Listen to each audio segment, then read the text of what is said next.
1969 को पहली बार अमेरिका ने किसी इंसान को चांद पर भेजने में सफलता पाई थी। वो क्षण मिशन में लगे लोगों के लिए गौरवान्वित करने वाला था। इतने सालों बाद भी इसकी स्मृतियां ताजा है। टेक्नीशियन हैरी गर्ग ने कहा कि 50 साल बाद भी उस पल का एहसास वैसा ही है। अपोलो 11 वो अंतरिक्ष यान था जिसने पहली बार चंद्रमा पर पहले इंसान नील आर्मस्ट्रॉन्ग, एडवे बर्ज और ऑल्विन जूनियर को 10 जुलाई 1969 को उतारा था। अपोलो 11 वो पहला मानव अभियान था जो चंद्रमा पर उतरा था। ये अपोलो अभियान की 5वीं मानव उड़ान थी और चंद्रमा तक तीसरी मानव उड़ान थी। 16 जुलाई 1969 को प्रेक्षित यान से कमांडर नील आर्मस्ट्रॉन्ग, नियंत्रण चालक माइकल कोलांस और चंद्रयान ईगल चालक एल्ड्रिन गए थे। 20 जुलाई 1969 को आर्मस्ट्रॉन्ग और एल्ड्रिन चंद्रमा पर कदम रखने वाले पहले मानव बने। इस अभियान में अमेरिकी राष्ट्रपति के 1960 के दशक में चंद्रमा पर मानव को भेजने के सपने को पूरा किया था।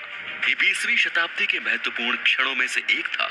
इस प्रेक्षण को 10 लाख लोगों ने राजमार्गों, प्रेक्षण स्थल और समुद्री किनारों से देखा।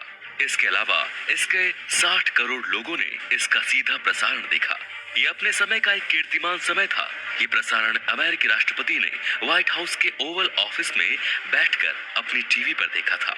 अपोलो 11 सैटर्न 5 रॉकेट द्वारा कैनेडी अंतरिक्ष केंद्र से 16 जुलाई 1969 को सुबह के 9:32 पर प्रक्षेपित किया गया था।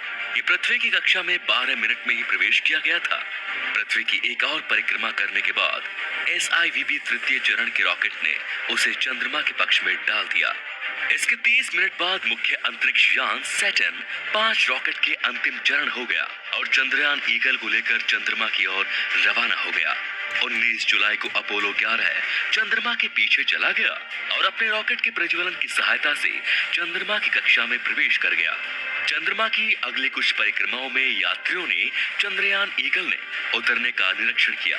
उतरने के लिए सी ऑफ ट्रैंक्विलिटी का चयन किया गया क्योंकि ये एक समतल जगह थी। ये सूक्ष्म रेंज रेड सर्विलियर 5 और लूनियर ऑर्बिटर यानों ने दे दी थी। 20 जुलाई 1969 को चंद्रयान, जिसे ईगल नाम दिया गया था, मुख्य यान कोलंबिया से अलग हो गया था।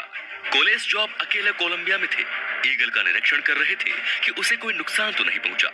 आर्मस्ट्रॉन्ग और एल्ड्रिन ने ईगल के जेट डाउन इंजन को शुरू कर दिया और धीरे धीरे यान को चंद्रमा पर उतारने लग गए।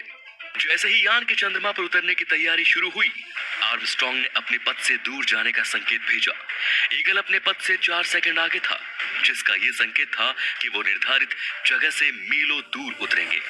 ईगल कंट्रोल सर और डायरेक्शन कंप्यूटर ने खतरे के संकेत देने शुरू कर दिए, जिससे आर्मस्ट्रॉन्ग और एल्ड्रिन, जो कि खिड़की से बाहर देखने में व्यस्त थे, उनका ध्यान कंप्यूटर की ओर गया। आर्मस्ट्रॉन्ग का ध्यान अब बाहर की ओर गया। उन्होंने देखा कि कंप्यूटर खड़े के पास बड़ी बड़ी चट्टानों के पास ले जा रहा है।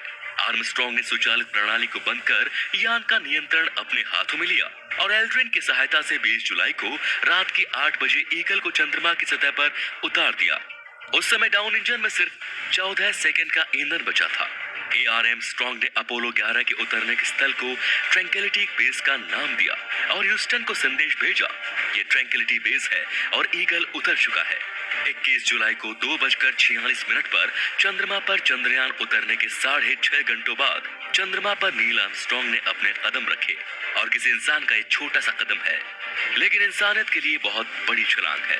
आर्मस्ट्रॉन्ग और एल्ड्रिन ने अपने 2.5 घंटे तक तस्वीरें लेने और खड़े होकर नमूने जमा करने और पत्थर जमा करने में लगाए। इसके बाद उन्होंने अर्ली साइंटिफिक अपोलो एक्सपेरिमेंट की स्थापना की और अमेरिकी ध्वज लहराने की सारी तैयारियां शुरू कर दी।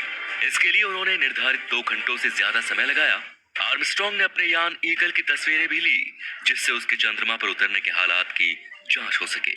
जिसके बाद उन्होंने धूल और मिट्टी के और नमूने लिए, जिससे उनकी जांच हो सके। टीवी कैमरे से आर्मस्ट्रॉन्ग ने चारों ओर का एक दृश्य और फिर एल्ड्रिन आर्मस्ट्रॉन्ग के साथ आ गए और कंगारू की तरह आसपास छलांग लगाते रहे।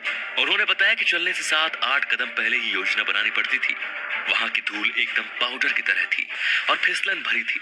दोनों ने चंद्रमा पर अमेरिकी ध्वज लहराया। उसके बाद राष्ट्रपति निक्सन से फोन पर बातें की। एल्ड्रिन ईगल में पहले वापस आए।